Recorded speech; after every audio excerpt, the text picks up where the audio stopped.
भारत माता की, भारत माता की, भारत माता की, वंदे वंदे वंदे। अमेठी की लोकप्रिय सांसद, केंद्रीय मंत्री, लोकसभा चुनाव 2024 में भारतीय जनता पार्टी, अपना दल, निषाद पार्टी, राजभर पार्टी, राष्ट्रीय लोक दल के द्वारा समर्थित भारतीय जनता पार्टी की लोकप्रिय प्रत्याशी सम्माननीय श्रीमती स्मृति ईरानी जी, प्रदेश सरकार में मेरे सहयोगी मंत्री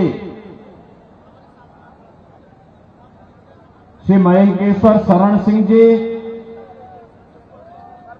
माननीय विधायक श्री सुरेश पासी जी,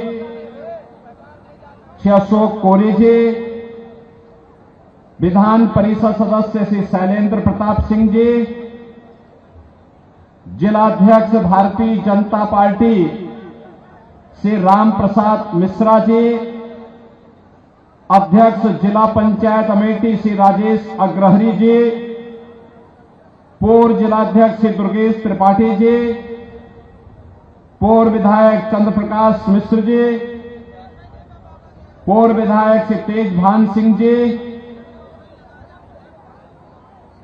नगर पालिका गौरीगंज के अध्यक्ष श्रीमती रश्मि सिंह जी, जिला पंचायत की पूर्व सदस्य श्री मुकेश सिंह जी, पूर्व मंत्री श्री जंग बहादुर सिंह जी, पूर्व जिलाध्यक्ष श्री दयाशंकर यादव जी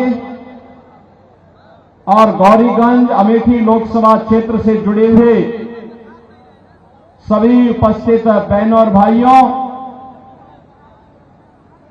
इतिहास का सृजन करने वाले अमेठी लोकसभा क्षेत्र से जुड़े हुए आप सभी बहनों और भाइयों का मैं हृदय से अभिनंदन करता हूं, स्वागत करता हूं। बहनों और भाइयों, आपने 2019 में एक क्रांतिकारी निर्णय लिया और उस निर्णय की धमक न केवल लखनऊ में थी बल्कि दिल्ली में भी सुनाई दे रही थी। बहनों और भाइयों, जब निर्णय सही होता है तो परिणाम भी सही होते हैं। पहली बार अमेठी वासियों के द्वारा जो निर्णय लिया गया था, उस निर्णय ने साबित किया कि नहीं, अमेठी वासी अब भारत के विकास के सारथी बनेंगे, पिछलग्गू नहीं बनेंगे। और मैं बधाई दूंगा सम्माननीय श्रीमती स्मृति ईरानी जी को। उन्होंने 5 वर्ष में जितना दौरा अमेठी लोकसभा क्षेत्र का किया, कांग्रेस की 4 पीढ़ियां उतना दौरा संयुक्त रूप से नहीं कर पाई थी। एक सजग और जागरूक जनप्रतिनिधि कैसे होना चाहिए, केंद्रीय मंत्री के अपने दायित्वों का निर्वहन करने, मंत्रालय के कार्यक्रमों से पूरे देश का भ्रमण करने के बाद मैं देखता था हर सप्ताह उनका दौरा अमेठी लोकसभा क्षेत्र के किसी न किसी विधानसभा क्षेत्र, किसी न किसी विकास खंड में, किसी न किसी गांव में और किसी नई योजना के साथ यहां पर देखने को मिलता था। बहनों और भाइयों, ये चीजें दिखाती है कि कैसे जब अच्छे जनप्रतिनिधि चुनते हैं तो परिणाम भी अच्छा ही आता है। और उसी अच्छे परिणाम के लिए एक बार फिर से आपसे अपील करने के लिए मैं आपके बीच आया हूं। बहनों और भाइयों, लोकसभा चुनाव के 3 चरण पूरे हो चुके हैं। पूरे देश के अंदर आधा चुनाव संपन्न हो चुका है और अब चौथे चरण का चुनाव कल है। कल फिर 10 राज्यों में 96 सीटों पर चुनाव है। यानी अब तक तीसरे चरण आते आते जो अब तक देश के अंदर मोदी लहर थी, वो मोदी लहर अब एक सुनामी का रूप लेने जा रही है, क्योंकि जनता जनार्दन के मुंह से एक ही शब्द फूट रहा है। और बहनों और भाइयों, वह है कि फिर एक बार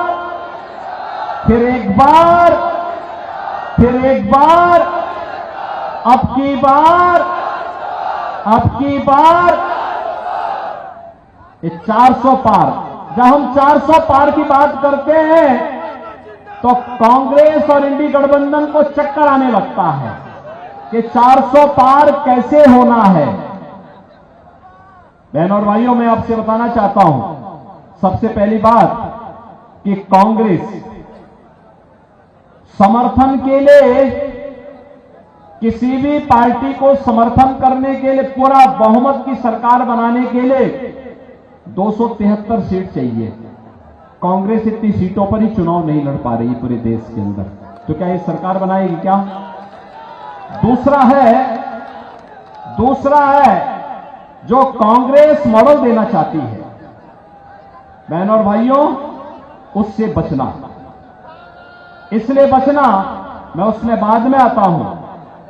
लेकिन जब देश के अंदर अलग अलग राज्यों में मुझे जाने का अवसर प्राप्त हुआ, पश्चिम में पहले चरण, दूसरे चरण, तीसरे चरण के मतदान के बाद जब भी हम जनता जनार्दन के पास गए, हमने कहा भी फिर एक बार मोदी सरकार आप चिल्ला रहे हैं, अब की बार 400 पार की बात कर रहे हैं, कैसे होगा? तो हर एक ओर से एक आवाज आती थी, और वो आवाज क्या आती थी? लोग एक ही बात कहते थे कि जो राम को लाए हैं, और ये तो अवध क्षेत्र है, अवध क्षेत्र के लिए तो एक नया बिहान है, एक नया सवेरा है। 500 वर्षों का इंतजार समाप्त हुआ है। अयोध्या में प्रभु रामलला विराजमान हुए हैं, और इसकी बधाई आप सबको, विशेष रूप से बधाई। और इस पूरी लड़ाई को अगर आप देश के अंदर देखेंगे ना, मोदी जी का तीसरी बार आने का, प्रधानमंत्री बनने का दो ही विरोध कर रहे हैं। दो लोग कौन है? एक रामद्रोही है और एक पाकिस्तान है। यही दो विरोध कर रहे हैं।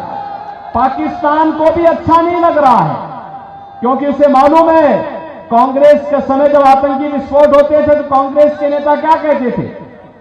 कांग्रेस के नेता कहते थे वो सीमा पार से। आज तो नहीं है ना सीमा पार का आतंक। आज तो जोर से बम विस्फोट हो, कहीं पे पटाखा फट जाए ना, तो पाकिस्तान सबसे पहले सफाई देता कि साहब मेरा हाथ नहीं है, क्योंकि उसे मालूम है ये मोदी जी के नेतृत्व में नया भारत है, ये छेड़ता नहीं है। लेकिन कोई छेड़ता है तो उसको छोड़ता भी नहीं है। और इसलिए बहनों और भाइयों, तुलसी बाबा ने तो पहले लिख दिया है, हो है वही जो राम रची राखा। और प्रभु राम की इच्छा क्या है कि मेरा भक्त फिर से तीसरी बार देश का प्रधानमंत्री बने। तो भगवान राम के परम भक्त मोदी जी को प्रधानमंत्री बनाना है, तो इस इतिहास की भूमि में फिर से इतिहास रचना है ना। एक दूसरा है कि मोदी जी के नेतृत्व में देश का सम्मान बढ़ा, देश की सीमाएं सुरक्षित हुई, आतंकवाद नक्सलवाद पूरी तरह नियंत्रित हुआ, विकास के बड़े बड़े कार्य हुए हैं, highway, railway, metro, 1 district 1 medical college.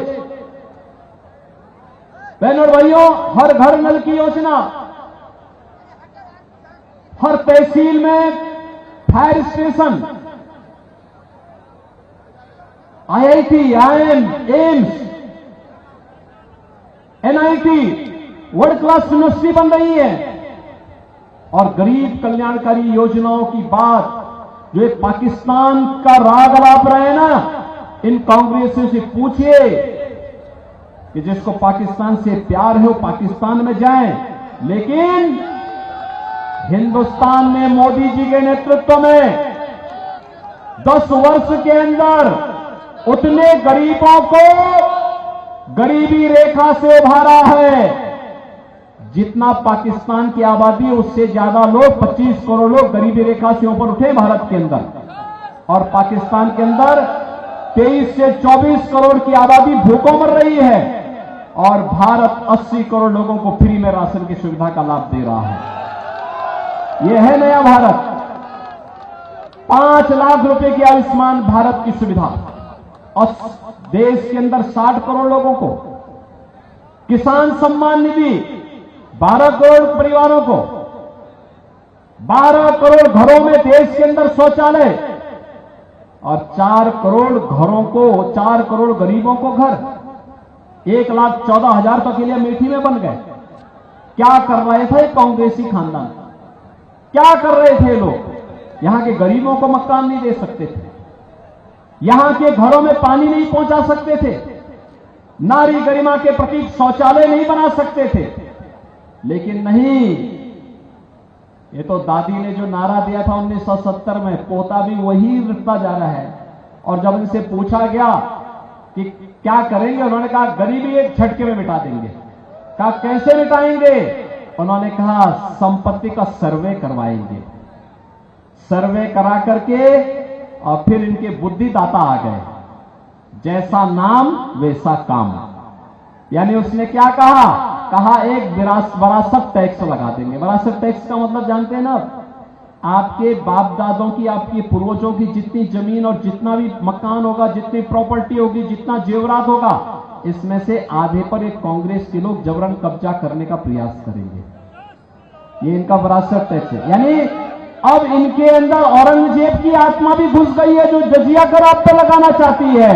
क्या आप इसको स्वीकार करेंगे? क्या अपनी संपत्ति का बंदर बांट करने देंगे? क्या कांग्रेसियों को गुंडागर्दी करने की छूट देंगे? क्या बहनों और भाइयों, कांग्रेस का घोषणा पत्र एक खतरनाक इशारा और करता है। कितना खतरनाक इनके मंसूबे हैं। इनके मंसूबे तो देखो क्या कर रहे हैं देश के लिए लोग। इन्होंने जब यूपीए की सरकार थी उस समय भी इन्होंने करने का प्रयास किया था। अनुसूचित जाति, जनजाति और पिछड़ी जाति के आरक्षण के अधिकार पर इन्होंने सेंध लगाने का प्रयास किया था।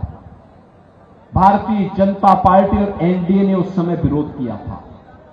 हम लोगों ने कई दिनों तक संसद में विरोध किया। कहा था बाबा साहब भीमराव अंबेडकर ने कहा है, बाबा साहब भीमराव अंबेडकर ने क्या कहा था? धार्मिक आधार पर आरक्षण नहीं हो सकता। धार्मिक आधार पर आरक्षण नहीं हो सकता। कांग्रेस ने क्या किया था यूपीए सरकार के समय? पहले इन्होंने जस्टिस रंगनाथ मिश्रा के नेतृत्व में कमेटी गठित की और कमेटी ने क्या संस्तुति की? उस कमेटी ने कांग्रेस के नेताओं के कहने पर एक संस्तुति दी कि पिछड़ी जाति को मिलने वाला आरक्षण में से 6% मुसलमानों को दे देना चाहिए। भारतीय जनता पार्टी ने विरोध किया, कहा कि तो बाबा साहब की भावना के विपरीत है, संविधान के भावना के विपरीत है, ये नहीं होने देंगे। भारी विरोध हुआ, उसको नहीं ला पाए। इसके बाद इन्होंने प्रयास किया, जस्टिस राजेंद्र सच्चर की अध्यक्षता में एक कमेटी गठित की। इन्हें लगा कि धार्मिक आधार पर तो ये नहीं दे सकते, तो इन्होंने बैकडोर से क्या किया कि मुस्लिम समाज की कुछ जातियों को अनुसूचित जाति में शामिल करके अनुसूचित जाति के आरक्षण के अधिकार में सेंध लगाने का प्रयास किया। इसका भी विरोध किया गया और जब भारतीय जनता पार्टी ने विरोध किया तब इन लोगों के मंसूबे पर पानी फिरा। कांग्रेस फिर से कहती है जातीय जनगणना करेंगे। जातीय जनगणना क्यों करेंगे? क्योंकि जातियों को आपस में लड़ाएंगे। आपस में लड़ाने के बाद फिर कहेंगे कि भाई आप तो अपना पहले झगड़ा फरियाइए, और फिर आपस में झगड़ा लगा करके आपके आरक्षण को ये लोग फिर बांटेंगे। कोई मुसलमान को देगा, कोई किसी और को देगा, और फिर बंदर बांट करके आपसे कहेंगे कि भाई आपने तो झगड़ा था इसलिए हमने आपका दे दिया, और फिर भारत के नए विभाजन की नींव तैयार करेंगे। क्या आप इसको स्वीकार करेंगे? क्या हिंदुस्तान इसको स्वीकार करेगा? क्या बहनों और भाइयों, इनके मैनिफेस्टो में एक खतरनाक बात और देखने को मिली। कांग्रेस क्या कहती है? कांग्रेस कहती है अगर इनकी सरकार बनेगी तो वह अल्पसंख्यकों की रुचि के अनुसार खान पान की स्वतंत्रता देंगे। कौन सा ऐसा खान पान है जी जो बहुसंख्यक को ना पसंद हो और अल्पसंख्यक को पसंद हो? बहनों और भाइयों, रोटी सब खाते हैं, चावल सब खाते हैं, खिचड़ी सब खाते हैं, खीर सब खाते हैं, फल भी सब खाते हैं, लेकिन एक जगह के ठहर जाता है। जब मुसलमान गौ मांस की तरफ जाता है तो हिंदू उसका विरोध करता है, कहता नहीं, ये नहीं स्वीकार होगा। कांग्रेस अब गौ हत्या को भी प्रश्रय देगी। क्या आप इस पाप को स्वीकार करेंगे? क्या अमेठी इस पाप को स्वीकार करेगा? क्या हिंदुस्तान इस पाप को स्वीकार करेगा? क्या